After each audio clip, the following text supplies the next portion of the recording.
What is the function of underwear? And why do we name it underwear in English or how in other languages? And finally, what are the issues we meet when we try to recreate the shirt in modern times?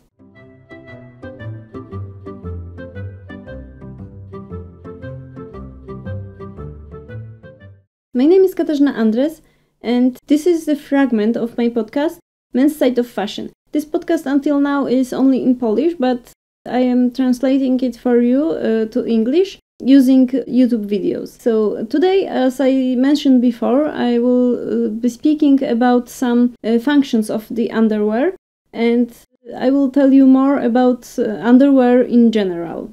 If you like this topic, join me on my social media, on Facebook and Instagram. From time to time on those social media in stories, I create some short quizzes with questions connected to the topics I move here in these videos.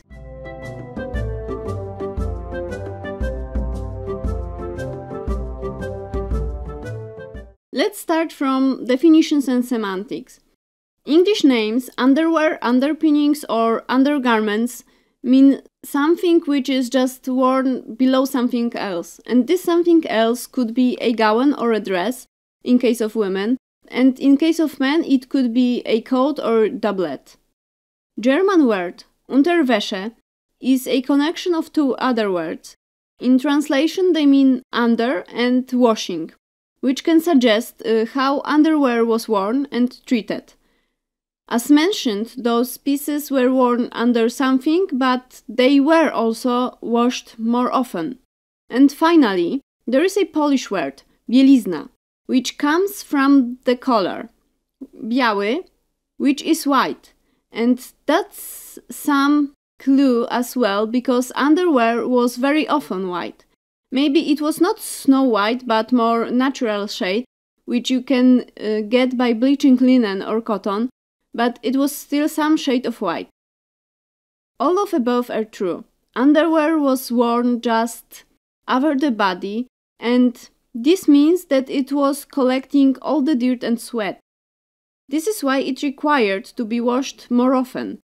What's more, centuries ago, washing of the outer layers was more like maybe cleaning upholstery or carpets, and washing of underwear was more like washing in our modern understanding of the word, maybe except some modern detergents. The main function of the underwear for both men and women was securing the upper layers from the body, and it was not only because of the smell or stains. Some fabrics, for example silk ones, ensure very badly the presence of sweat. They lose its features and the structure of fibers can be damaged. In some cases, even holes may appear. Some fabrics shouldn't be washed in the water. And of course, it's possible to clean wool or silk in cool water, but if you make it a regular thing, the wool would become felted and silk may be damaged as well, just like from the contact with sweat.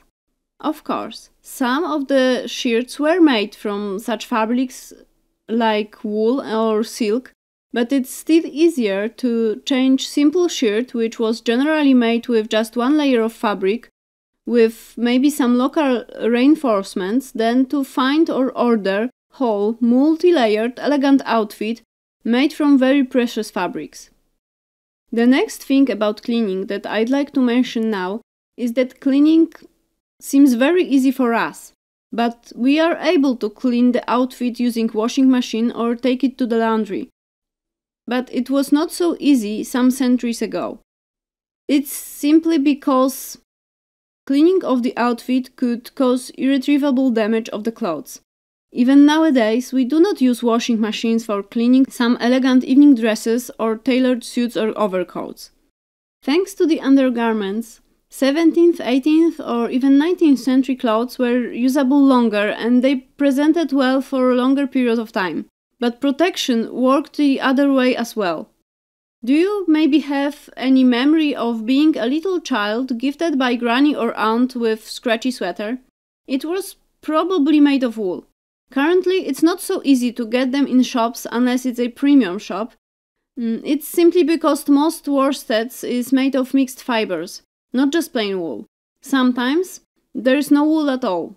But back then it was quite popular to make some woolen sweaters, and it had to be scratchy. At least that's what the earlier generations of my family used to say. Of course, it's a matter of particular person how his or her skin reacts to wool. And there are other factors too. It's important what kind of fabric it is and how exactly it was produced. But that's it. This is the reason why cheaper wools are scratchy. More expensive ones are usually not. They are very nice in touch. Poor people in the past could not afford high-class fabrics. And what's more, the whole production process was quite different than now. And there is one more example when underwear is protecting the body from clothes. Sometimes there were sharp and stiff parts built in the outer layers to give them elegant and fashionable look. Those elements could get into body and hurt it.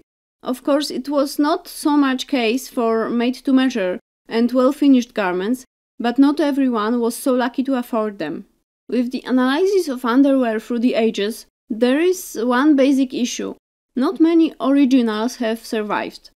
The underwear is not something beautiful like evening gown or elegant doublet or coat, which were often passed between the generations because of aesthetical or sentimental reasons. It was something common or even shameful. This is why not so many undergarments pieces survived to our times. They are not so often found in the burial places as well. The fabrics such as linen, cotton and hemp were easily destroyed by the conditions underground, and most of undergarments were made of those fabrics. Of course, some silk and woolen shirts and other undergarments existed, but they were not so frequent and not everyone could afford them, and from those reasons they were rarely used for burials, just because of their price. Those are the reasons we do not have many survived examples of common people shirts even from 18th century. They are a little bit common for 19th century and quite obtainable in case of 20th century. That's the fact, however, that they existed. Shirts are mentioned in some contemporary sources and descriptions as well as in inventories or catalogs. They were even occasionally put in wills. And of course, there are several original examples, but they are not really common.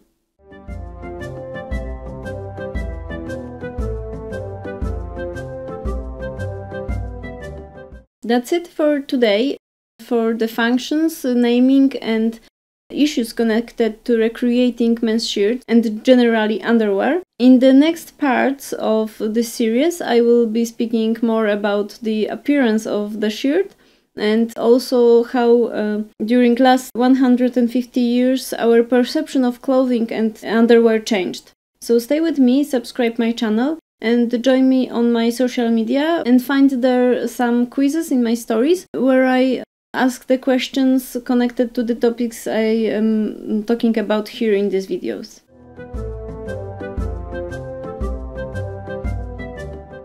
Music used in this episode are some fragments of Overture by Alexander Nakarada.